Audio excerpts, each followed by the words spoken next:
Good morning. Today we are starting with the last topic of chapter 12, that is biotechnology and its applications. The topic is ethical issues. Now, the manipulation of living organisms by human race cannot go to any further without regulation. Some ethical standards are required to evaluate the morality of all human activities that might help or harm living organisms. So, going beyond the morality of such issues, the biological significance of such things is also important. So, genetic modification of organisms can have unpredictable results when such organisms are introduced into the ecosystem. Therefore,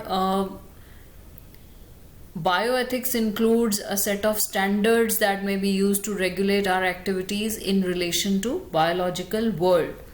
The Indian government has set up organizations such as GEAC, Genetic Engineering Approval Committee, which will make decisions regarding the validity of genetically modified research and the safety of introducing genetically modified organisms for public services.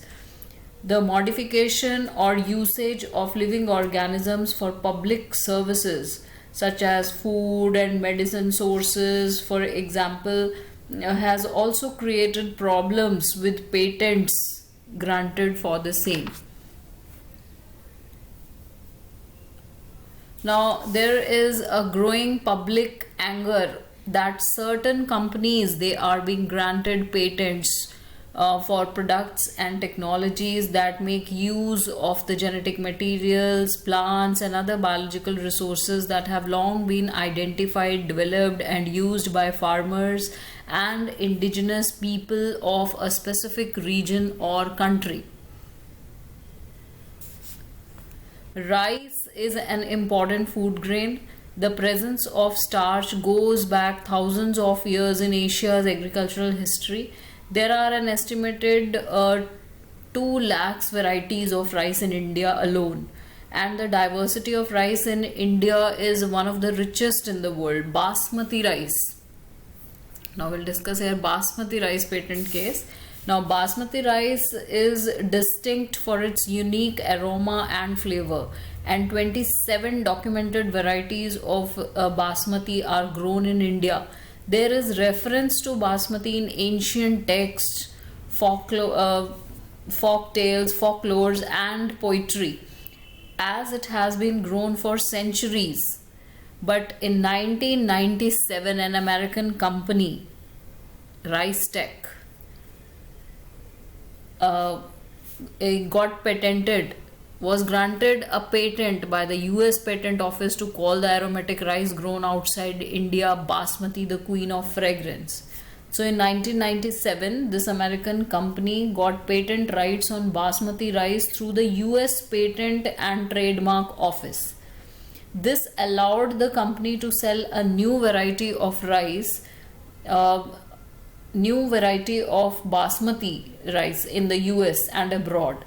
So the new variety of Basmati had actually been derived from Indian farmers' varieties. So Indian Basmati was crossed with semi-dwarf varieties and claimed as an invention or a novelty. And the patent extends to functional equivalence, implying that other people selling Basmati rice could be restricted by the patent. So several attempts have been made to patent uses, products, and processes based on Indian traditional herbal medicines also. So here when we talk about rice, India filed case as the Basmati rice is a geographical indication, but Rice Tech claimed that the starch index of their product is different from Indian Basmati rice. So this is a sort of cheating. So there are various products, traditional herbal medicines like turmeric, neem. If we are not vigilant and we do not immediately counter these patent applications, other countries or individuals may encash on our rich legacy and we may not be able to do anything about it.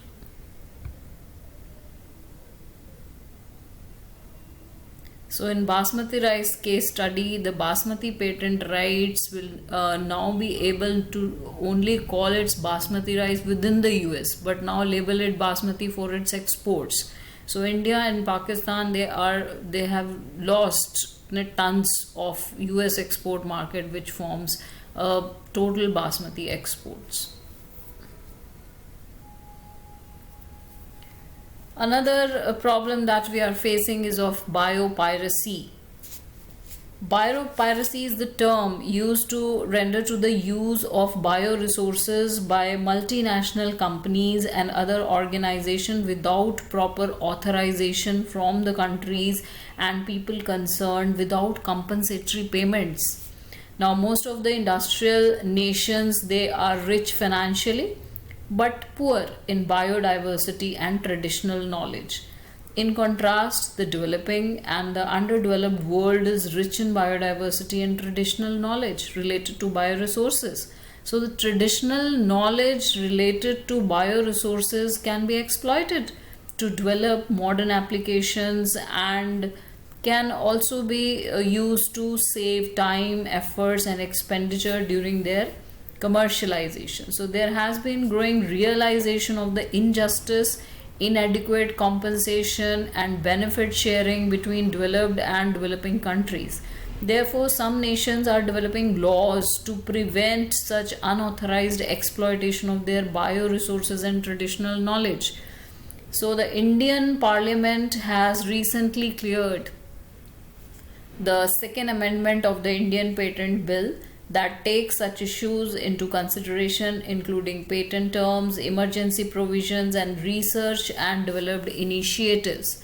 So the people of India in a variety of ways have used neem since times immemorial. So India have shared the knowledge of the properties of the neem with the entire world.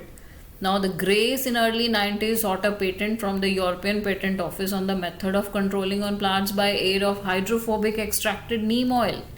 So the patenting of the fungicidal properties of neem was an example of biopiracy.